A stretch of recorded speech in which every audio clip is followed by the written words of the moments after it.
السلام علیکم۔ ایک دفعہ سلطان صلاح الدین ایوبی رحمۃ اللہ علیہ کا گزر سلیہ کے قبیلے میں سے ہوا۔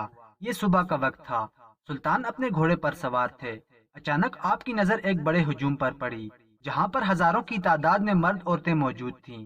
یہ منظر دیکھ کر پہلے تو آپ حیران ہوئے اور پھر غور سے دیکھنے لگے کہ یہ سارے لوگ صبح صبح یہاں کیا کر رہے ہیں۔ سلطان نے دیکھا کہ ایک بہت بڑا پہاڑ نما سا ایک بت بنا ہوا ہے، جس کے بہت پیارے سے نین و نقش بنائے گئے ہیں۔ اس کے بالکل نیچے ہی ایک کافی بڑی عمر کا بزرگ بیٹھا ہوا ہے، جبکہ اس کے دائیں اور بائیں طرف بھی ایک مرد بیٹھا ہوا ہے۔ سلطان سے رہا نہ گیا۔ سلطان اپنا گھوڑا وہیں باندھا اور پیدل چل کر اس ہجوم میں شامل ہو گئے۔ چونکہ آپ نے بھیس بدلا ہوا تھا تو آپ کو کوئی بھی نہ پہچان سکا۔ جب سلطان اس ہجوم میں شامل ہو گئے تو وہ بڑا بزرگ اپنے پیچھے موجود بڑے سے پہاڑ نما بت کی کرامات بتا رہا تھا کہ یہ وہ بت ہے جو اس دنیا میں سب سے پہلے آیا تھا، اور بھی اس بت کی کرامات بتا رہا تھا، اور موجودہ لوگ واہ واہ کر رہے تھے اور بار بار قیام کی حالت تک جھک جاتے۔ تقریباً 1 گھنٹہ یہ بزرگ اس پہاڑ نما بت کی تعریفیں کرتا رہا اور وہاں پر موجود ہزاروں لوگوں سے داد وصول کرتا رہا، اور بہت سے لوگ وہاں پر اپنی نیاز دیتے رہے۔ جب اس بزرگ کا لمبا چوڑا بھاشن ختم ہوا تو آخر میں اس نے مجمع میں موجود تمام مردوں عورتوں کو کہا کہ اس بت کو سجدہ کریں۔ جب یہ الفاظ سلطان صلاح الدین ایوبی رحمۃ اللہ علیہ کے کانوں میں پڑے تو آپ جلال میں آ گئے، اور آپ نے فوراً اپنی نیام سے تلوار نکالی اور کہا کہ جس شخص نے بھی یہاں سجدہ کیا میں اس کی گردن اتار دوں گا۔ اچانک وہ بزرگ ڈر گیا اور کہنے لگا کہ تم کون ہو اور کیوں لوگوں کو اپنے خدا کے سامنے جھکنے سے منع کر رہے ہو؟ سلطان وہاں سے چلتے چلتے اس بزرگ کے پاس پہنچا جو کہ اس بڑے سے پہاڑ نما بت کے ساتھ بیٹھا ہوا تھا۔ جب اس بزرگ نے آپ کا تعارف مانگا تو آپ اپنے اصلی روپ میں آ گئے۔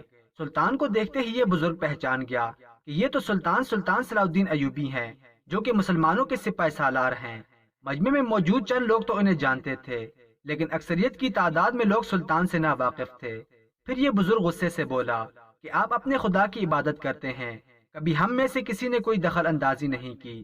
تو سلطان صلاح الدین ایوبی رحمۃ اللہ علیہ نے کہا کہ ہم ایک سچے رب کی عبادت کرتے ہیں، جو اس دنیا اور اس دنیا کے ذرے ذرے میں موجود ہر چیز کا مالک ہے، جبکہ تم ایک بے جان سے پتھر کی پوجا کرتے ہو، جو تمہیں، مجھے یا کسی اور کو ایک رائی برابر بھی فائدہ یا نقصان نہیں پہنچا سکتے۔ یہ ساری باتیں مجمع میں موجود ہر شخص سن رہا تھا کہ اچانک وہ بزرگ غصے سے کھڑا ہوا اور کہنے لگا کہ تم لوگ بھی تو پتھروں کو جا کر بوسہ دیتے ہو۔ اس بزرگ نے اپنی بات کی وضاحت کرتے ہوئے کہا کہ تم لوگ خانہ کعبہ میں جا کر حجر اسود کو بوسہ کیوں دیتے ہو؟ وہ بھی تو پتھر ہے۔ اس بزرگ کے یہ الفاظ سن کر پورے مجمع میں سناٹا چھا گیا۔ پھر سلطان صلاح الدین ایوبی رحمۃ اللہ علیہ اپنے خاص لہجے میں فرمانے لگے کہ وہ پتھر یعنی کہ حجر اسود مبارک، اس کو کسی انسان نے نہیں بنایا، اور اس کے جیسا کوئی دوسرا پتھر اس دنیا میں موجود نہیں ہے، جبکہ تم لوگ اپنے ہاتھوں سے ہی بڑے اور چھوٹے بت بناتے ہو اور ان کی عبادت کرنا شروع کر دیتے ہو۔ یہ سنتے ہی اس بزرگ نے سر جھکا لیا اور مجمع خاموش ہو گیا۔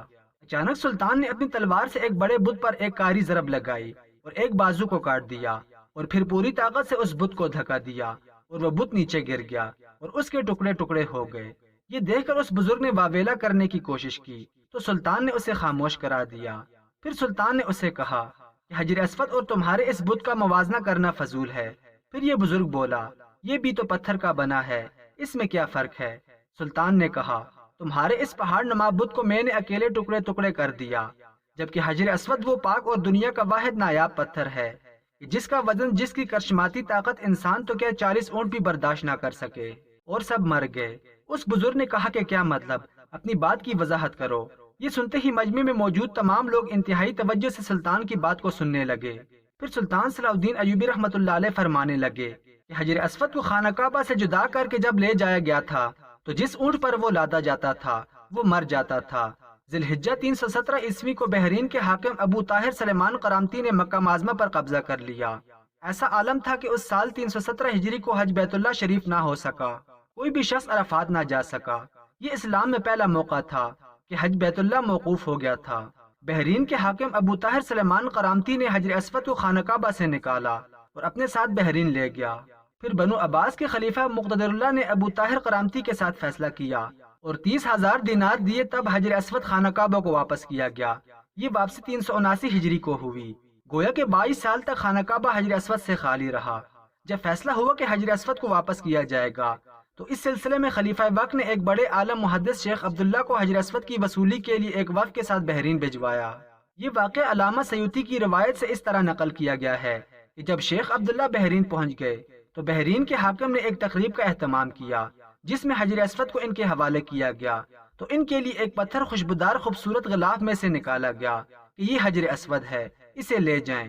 محدث عبداللہ نے فرمایا کہ نہیں، بلکہ حجر اسود میں دو نشانیاں ہیں، اگر یہ پتھر اس معیار پر پورا اترا تو یہ حجر اسود ہوگا اور ہم لے جائیں گے۔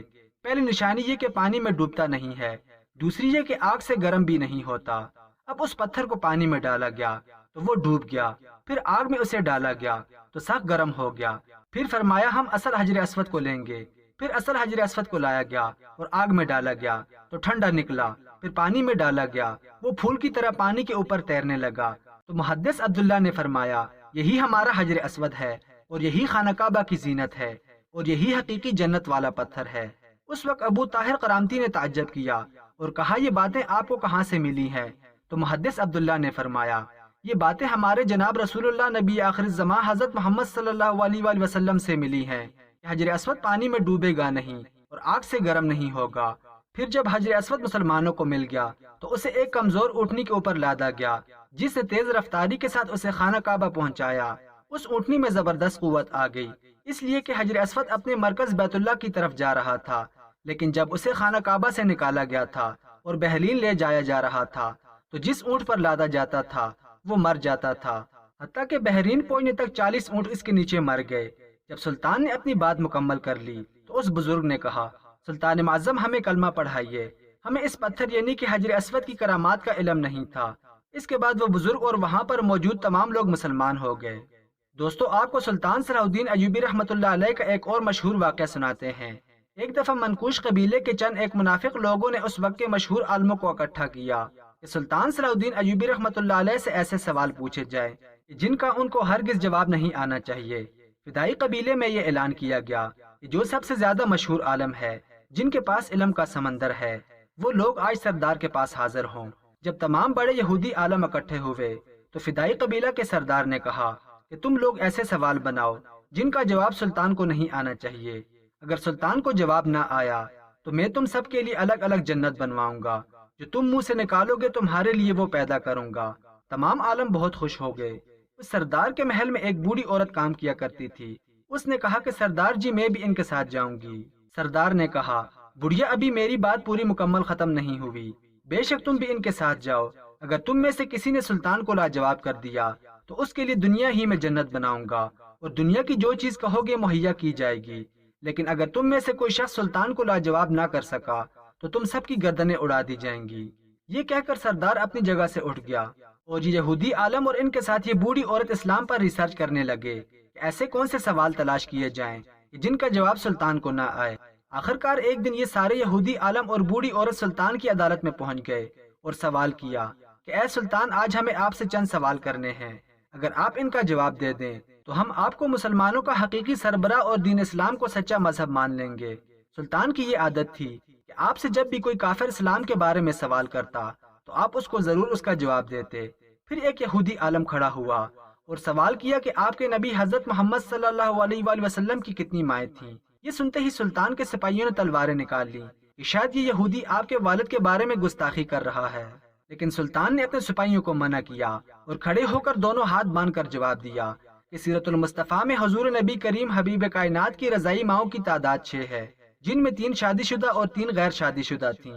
سلطان نے بڑے زور و دبدبے سے کہا کہ حقیقی ماں کے علاوہ اگر کوئی عورت کسی بچے کی پرورش کرے یا دودھ پلائے تو وہ ایک اضافی ماں کا درجہ حاصل کر لیتی ہے، جسے ہم رضائی ماں یا دودھ پلانے والی ماں کہتے ہیں۔ اس عورت کے شوہر کے بچے کو باپ کا درجہ دیا جاتا ہے، جبکہ اس کے بچوں کو بھی اس بچے کی حقیقی بہن بھائیوں کی طرح سمجھا جاتا ہے اور اس کی ان میں سے کسی سے شادی نہیں ہو سکتی۔ حضور صلی اللہ علیہ وآلہ وسلم کی رضائی بھائیوں کی تعداد 5 ہے، جبکہ رضائی بہنوں کی تعداد 2 تھی۔ سلطان کی اس فصاحت و بلیغ سے بھرپور آواز نے یہودیوں کو حیران کر دیا۔ پھر ان یہودی عالموں کے ساتھ ایک بوڑھی عورت جو تھی اس نے سوال کیا کہ اے سلطان یہ بتاؤ کہ حضور صلی اللہ علیہ وآلہ وسلم نے کتنے دن تک اپنی والدہ ماجدہ کا دودھ پیا؟ جب بوڑھی عورت نے یہ سوال پوچھا تو یہودی عالم بڑے خوش ہوئے، یقیناً اس کا جواب سلطان کو نہیں آئے گا، اور اس بوڑھی عورت نے بھی اس لیے سوال پوچھا کہ اس کا جواب تو کیا سلطان کے وہم و گمان میں بھی نہیں ہوگا۔ پھر اچانک سلطان کی ایک روبدار آواز گونجی سلطان نے نہایت ادب و احترام سے کہا۔ اس کے بارے میں 3 مختلف روایات ہیں۔ پہلی روایت تو یہ ہے کہ 7 روز تک والدہ ماجدہ نے دودھ پلایا، اور دوسری روایت کے مطابق 4 روز تک آپ کی والدہ ماجدہ نے آپ کو دودھ پلایا۔ سیرت حلبیہ میں ہے کہ آپ کو آپ کی والدہ ماجدہ نے 9 دنوں تک دودھ پلایا۔ آپ کو والدہ کے بعد جس عورت نے سب سے پہلے دودھ پلایا وہ حضرت صوبیہ تھی۔ والدہ ماجدہ کے بعد حضرت حلیمہ کے پاس جانے سے پہلے آپ کو آپ کے چچا ابو لہب کی باندی حضرت صوبیہ نے دودھ پلایا۔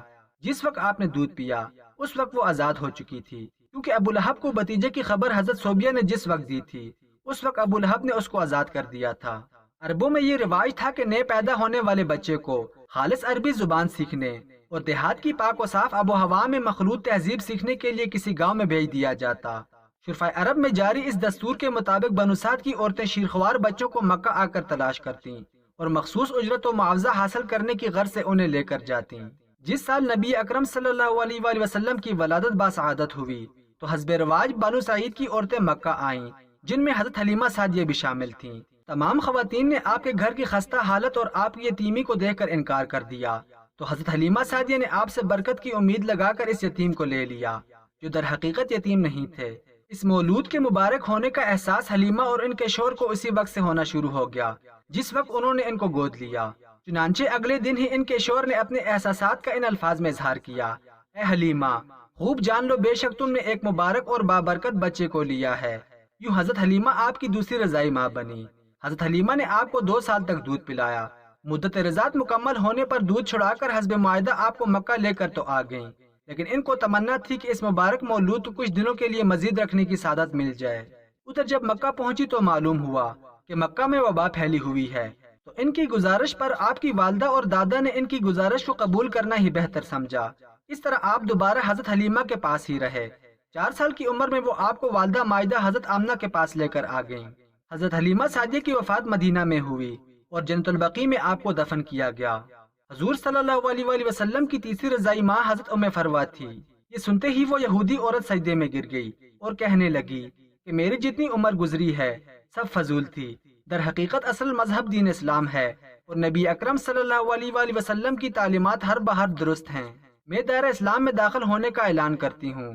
یہ سنتے ہی وہ تمام یہودی عالم جو اس عورت کے ساتھ آئے تھے انہوں نے بھی اسلام قبول کر لیا۔ ایک یہودی عالم بولا، اگر فدائی قبیلے کا سردار ہماری گردنیں بھی اڑا دے تو اب ہمیں پرواہ نہیں، کیونکہ ہماری زبان پر یہ کلمات ادا کرتے ہی ہمیں وہ سکون میسر ہوا ہے جو زندگی ساری کبھی نہیں ہوا۔ آج ہم محمد کے نام پہ گردنیں کٹانے کو تیار ہیں۔